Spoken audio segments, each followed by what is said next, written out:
Hello friends, வணக்கம். Welcome to Sargunas சமையல். இன்றைக்கி நம்ம சேனலில் நீர் சத்து நிறைந்த வெண்பூசணிக்காயும் குளிர்ச்சியான தயிரையும் வச்சு தாங்க மோர் குழம்பு செய்ய போகிறோம். இதோட டேஸ்ட் பார்த்திங்கன்னா ரொம்பவே சூப்பராக இருக்குங்க. அடிக்கிற வெயிலுக்கு இந்த மாதிரி மோர் குழம்பு வச்சு சாப்பிட்டோம்னா ரொம்பவே குளிர்ச்சியாகவும் ரொம்பவும் நல்லாவும் இருக்குங்க. இது எப்படி செய்யுதுன்னு பார்க்கலாம். நம்ம சேனலை இப்போ தான் முதல் முறையாக பார்க்குறீங்கன்னா சப்ஸ்கிரைப் பண்ணி சப்போர்ட் பண்ணுங்கள். இப்போ வாங்க மோர் குழம்பு எப்படி செய்யுதுன்னு பார்க்கலாம்.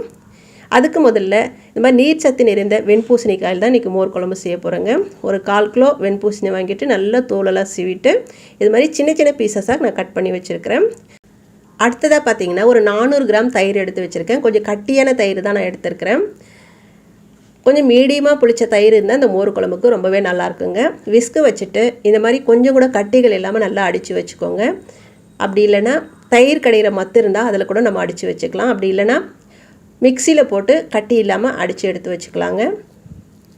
இப்போ பாருங்கள், இந்த மாதிரி நல்லா அடித்து எடுத்து வச்சாச்சு. பாருங்கள், கொஞ்சம் கூட கட்டி இருக்கக்கூடாது. அது மாதிரி அடிச்சுட்டு ஒரு பக்கமாக எடுத்து வச்சுடுங்க. இப்போ நம்ம குழம்பு செய்ய ஆரம்பிச்சிடலாம். அடுப்பை பற்ற வச்சுட்டு இந்த மாதிரி ஒரு வானல் வச்சுக்கோங்க. அதில் ஒரு 2 டேபிள் ஸ்பூன் எண்ணெய் ஊற்றிக்கலாம்.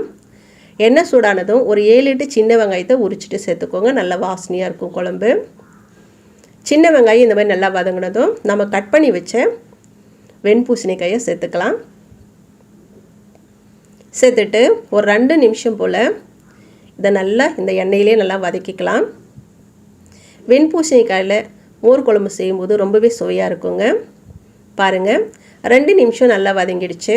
இப்போ இதுக்கு தேவையான அளவு தண்ணி ஊற்றிக்கலாம். நான் ஒரு 3/4 லிட்டர் தண்ணி ஊற்றுறேங்க. கொஞ்சம் தண்ணியை வச்சுக்கலாம். பூசணிக்காய் வெந்து வரும்போது கொஞ்சம் தண்ணி சுண்டி வரும். கொஞ்சமாக மஞ்சத்தூள் சேர்த்துட்டு இந்த மாதிரி நல்லா கலந்து விட்டுட்டு இதுக்கு மூடி போட்டுருங்க. மூடி போட்டு ஒரு 5 நிமிஷம் நல்லா வேகட்டும். அதுக்குள்ளே இது ஒரு தேங்காய் பேஸ்ட் அரைச்சிட்டு வந்துடலாம்.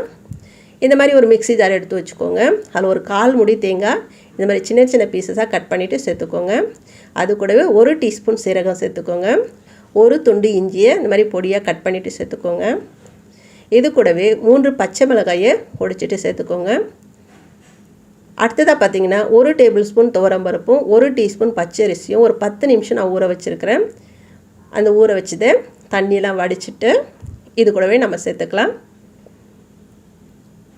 சேர்த்துட்டு முதல்ல தண்ணி ஊற்றாமல் அரைச்சிட்டு அதுக்கப்புறம் கொஞ்சம் தண்ணி ஊற்றி இந்த மாதிரி அரைச்சி எடுத்துகிட்டு வந்துடுங்க. இப்போ பூசணிக்காய் வெந்துடுச்சா பார்க்கலாம். ஒரு 5 நிமிஷமாக நல்லா பூசணிக்காய் வெந்துட்டுருக்குது.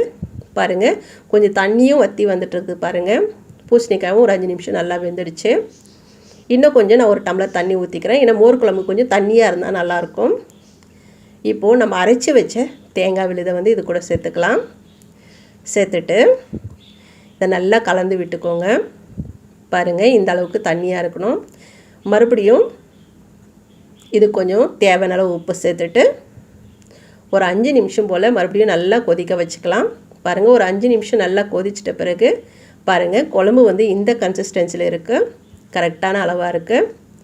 இப்போ அடுப்பை அணைச்சிடுங்க.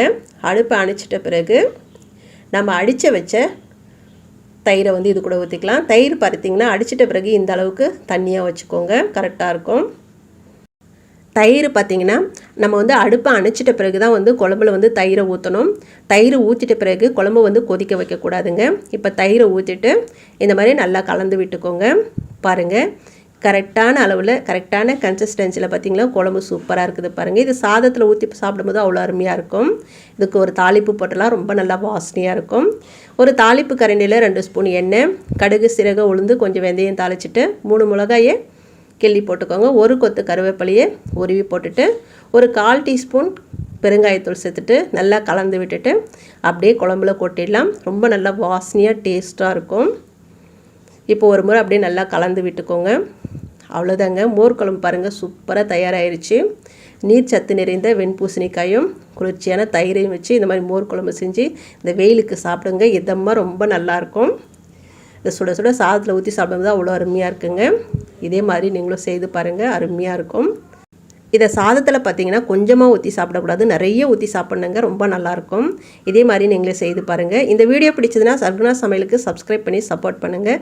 லைக் பண்ணுங்கள், கமெண்ட் பண்ணுங்கள். மறக்காமல் உங்கள் தெரிஞ்சவங்களுக்கு நிறைய ஷேர் பண்ணுங்கள். நன்றி, வணக்கம்.